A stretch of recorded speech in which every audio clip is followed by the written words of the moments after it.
Hello to all COF students. I am Marie-Litovina's Vegis translator, and it is with great pleasure that I will teach you the basics of Forex. Before starting the adventure, it is important to remember and remind yourself of another sentence. I am and I remain a student. We are going to repeat this often to you to remind you that you are a student learning a skill that will serve you, be useful to you, and will pay you for the rest of your life.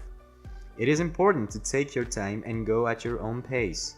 Always keep a winning mind frame and you will succeed in the Forex industry. After finishing this video, you should have a very good understanding of the following questions.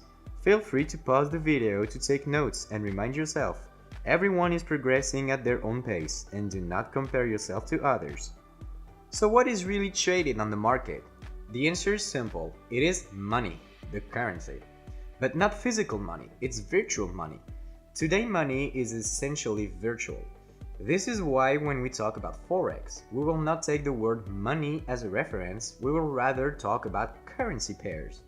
On the market we trade or exchange, it's the same thing, pairs of currency. It is an exchange of money of a particular country against the currency of another country.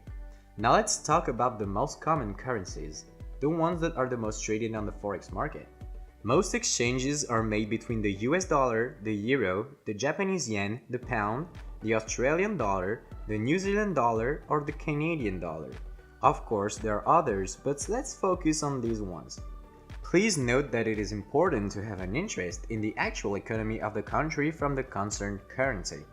Let's say you want to make a profit by trading a particular country's currency, but this specific currency has just suffered a major economic collapse.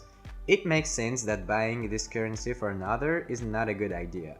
On the other hand, selling it against another is a good idea. Let's take a concrete example.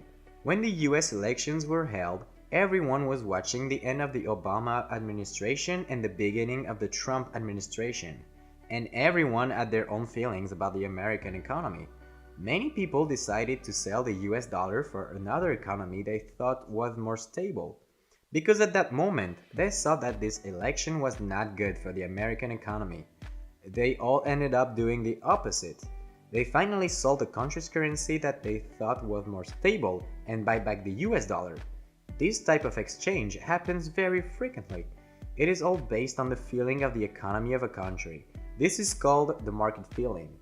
There are some currency pairs called major pairs, main pairs. These are all the currency pairs including the US dollars, the USD. All pairs associated with the US dollar are considered as majors. When you look at this picture, you have Euro USD, USD Japan Yen, Great Britain Pounds, US dollars. These are all major pairs.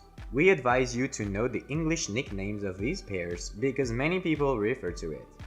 It will be useful to know them to understand better the vocabulary used by some traders.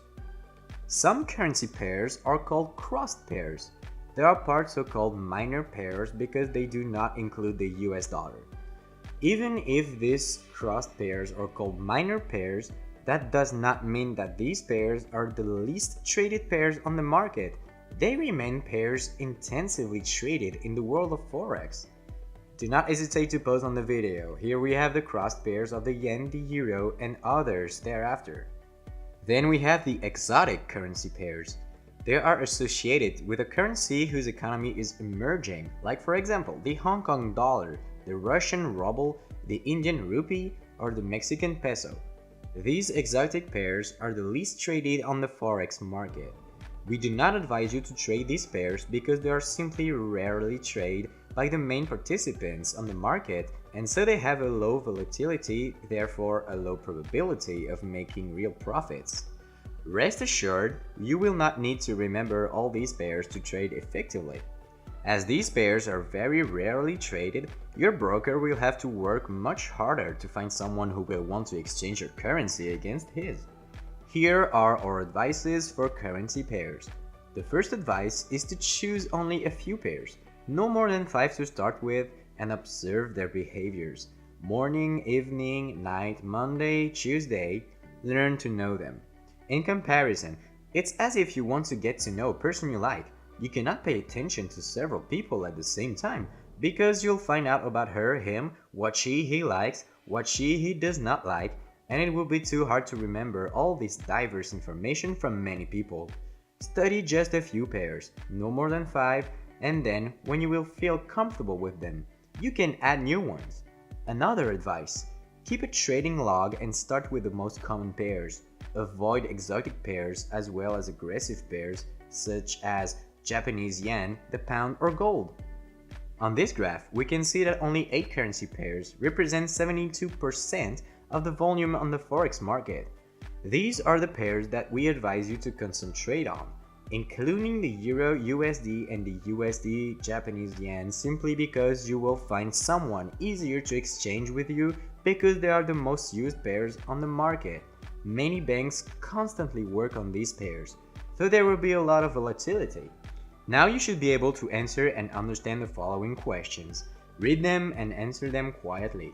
As soon as you finish, go to the next video and remember, you are and you'll always remain a student.